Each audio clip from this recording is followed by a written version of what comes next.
It's about time. It's about time that Giants fans start to get real. Start to get realer than real. And, I like Daniel Jones too. Like I said Jones would be very good. I get most of my opinions wrong, but I know when a guy's a dead dog. I know when, it's time to move on from a quarterback. And right now, it's totally time to move on from Daniel Jones. Daniel Jones has been playing for 2 years now, and he has no arm strength whatsoever, and he can't move in the pocket. And, he played that great game against the Eagles. He played all right against Cincinnati. Yeah, you could say he's not healthy, but you start to look at Jalen Hurts, you look at all these other guys, and the Giants got to figure out a way to get Trey Lance. He's going to be somewhere in the draft. I don't care what it takes to get him. The Giants have to get him. I don't want any part of Justin Fields. It's either Wilson or Trey Lance. And if you can't get Trey Lance, then you have to wait till next year. You just have to tank. It's looking like Trubisky's going to stay around. I'd look at a deal for Jacob Eason. Daniel Jones, you can't run it back with Daniel Jones. Dave Gettleman's lost too many games. He's officially done. So, the Giants, you can't just fill in a quarterback, right? You can't just draft Dwayne Haskins because you don't like Daniel Jones. This draft class only has 3 quarterbacks that I like. It's Wilson because of mobility. It's Trey Lance because of the arm strength and mobility and the accuracy. And then it's Trevor Lawrence. So it's Wilson, Lance, and Lawrence. Those are the 3 guys that are in this draft class that you're comfortable taking. I mean, I'm not comfortable at all with taking Justin Fields. I wouldn't like that at all. Just because you have a problem at quarterback doesn't mean you have to compound the issue with another issue. And Joe Judge wants to play football. He wants to play old school football, but at the same time, it's time to do it with a mobile quarterback so that Saquon Barkley can actually so that Saquon can be effective, so that Evan Ingram can certainly be effective, so that Slayton. There's a lot of guys that can really be effective with this football team. You could bring in Mariota. You need a mobile quarterback in today's day and age in this game to compete because the defenses are too good. So that's the way that I look at it. And I don't think anything's really going to change my mind on Daniel Jones. He's awful. I think it's time people start waking up to that conclusion. The guy's win-loss record is terrible. He cannot throw a deep pass to save his life. He has no arm strength whatsoever. Mechanically, he can't get out of the pocket. And, even when Daniel Jones was healthy, he still wasn't very good as a quarterback. So, the guy doesn't have that next level ability that you need. And the sooner the Giants wake up to that, the sooner the Giants are going to make good decisions.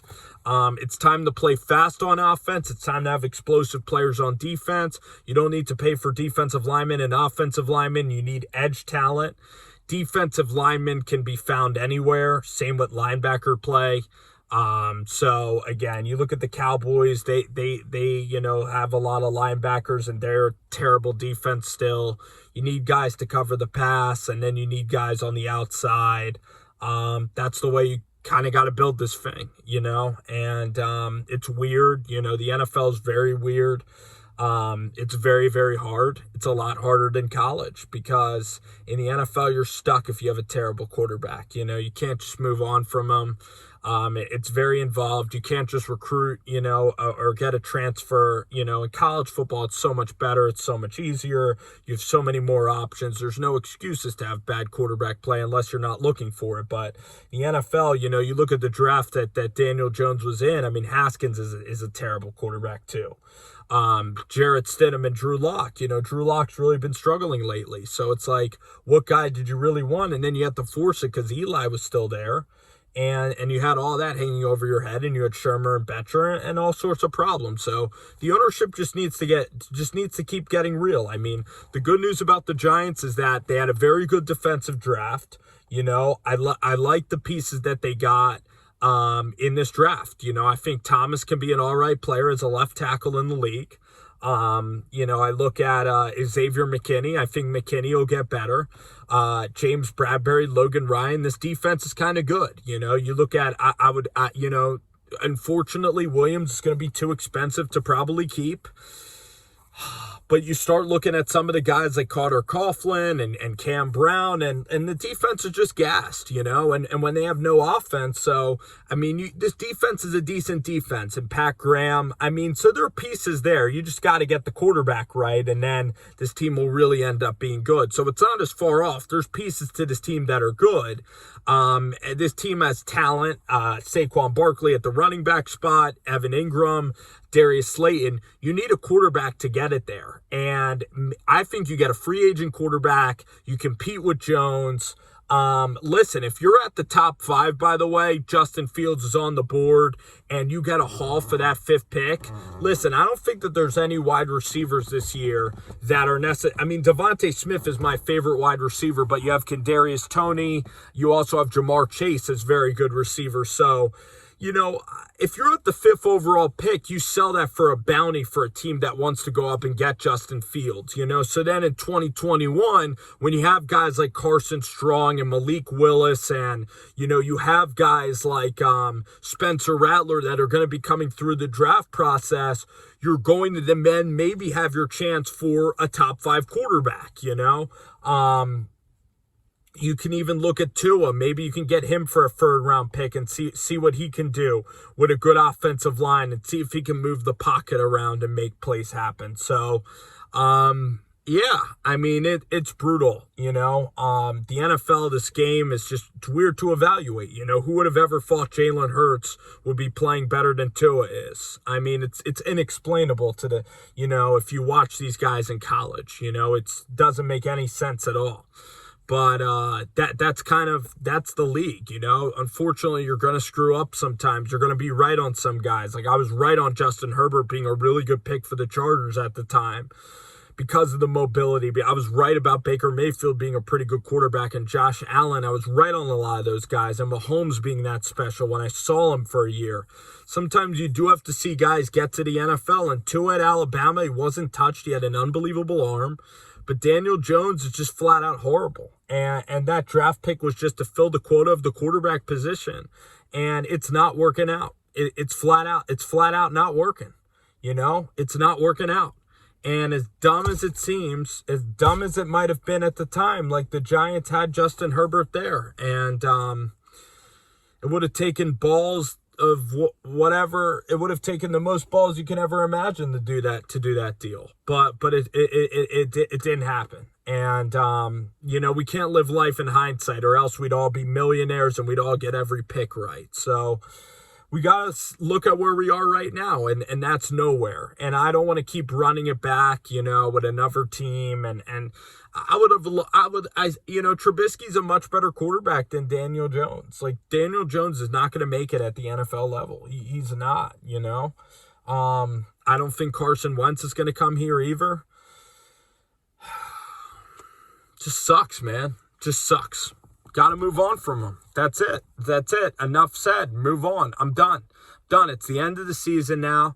I don't see anything exciting about the kid's game. I don't see him throwing deep. I don't care about the accuracy. He can't move around in the pocket. When Jalen Hurts comes in, when Herbert comes in, and they have no experience whatsoever, and they're in their 3rd game, and Jones is in his 25th game, Baker Mayfield sliced up this defense. Has the same amount of talent, Daniel Jones is not winning you anything. He's just not. He's not Eli Manning, and he's not winning championships. So I don't care how good this defense is. It's definitely not good enough to win with really bad quarterback play.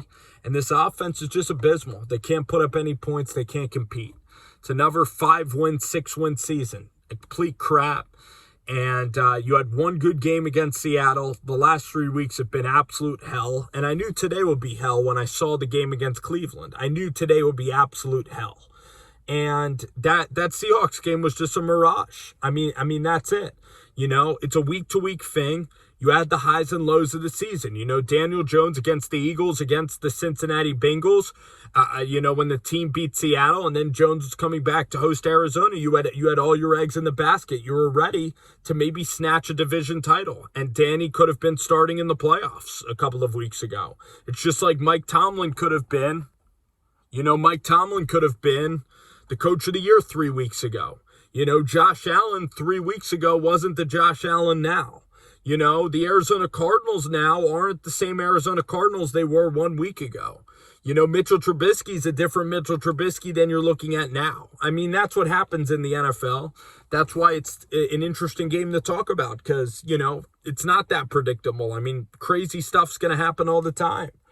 And that's that. I mean, eventually you got to face the music and see if you can continue to do the right thing, you know. Joe Judge was a good hire. Patrick Graham was a big-time hire. You know, Dave Gettleman didn't get it done. You move on. You know, you drafted. I think he drafted all right, though. You know, you look at, you know, Darnay Holmes. You look at James Bradbury, Julian Love, signing Logan Ryan, extending Logan Ryan. He did fine, you know. Shane Lemieux, I think, is a decent pick. Kevin Gates, Cam Fleming, Nate Solder coming in. You have Slayton. You have Shepard, Evan Ingram. And maybe you could get Trey Lance. If you have Trey Lance, that quarterback, you look at what Jalen Hurts does. When you have a quarterback, I mean, when you have a dynamic quarterback, it makes your entire team really good. And if the Giants can get Lance, everything will be different. But until that point, if the Giants don't, they're going to fail. They're going to lose. So I don't know where the Giants stand with Carolina. I really hope we win that tiebreaker, get into the top 5. And I hope we can maneuver up to the 3rd pick in this draft. And I really hope that we can secure a top 3 pick. If we secure the top 3 pick, we automatically walk home with Trey Lance or Zach Wilson or Lawrence. It's a 3 quarterback draft, and we take the 3rd guy. And we don't look back at all. It's a 3 quarterback draft. We got to get to 3. We got to get the Bengals pick. We need the Bengals pick like we've never needed it before. I would sell 2 first-round picks for the ability to get up to 3. I would do anything to get to 3 because that's the only way we're going to be able to compete in these next few years is getting the 3 and getting Lance or Wilson or getting Trevor Lawrence. Those are the only 3 guys that I want in this draft. If it's not them, you're going to have to talk yourself into another guy. You don't want that. It's a 3 quarterback draft and it's going 1, 2, and 3. And that's what's going to happen. I don't care that Lance is raw. Gives you a great chance to win, comes from a great program. I'm tired of seeing this football. I'm all in on Trey Lance. 1,000,000%. 1,000,000%. What are your thoughts? What are your guys' thoughts?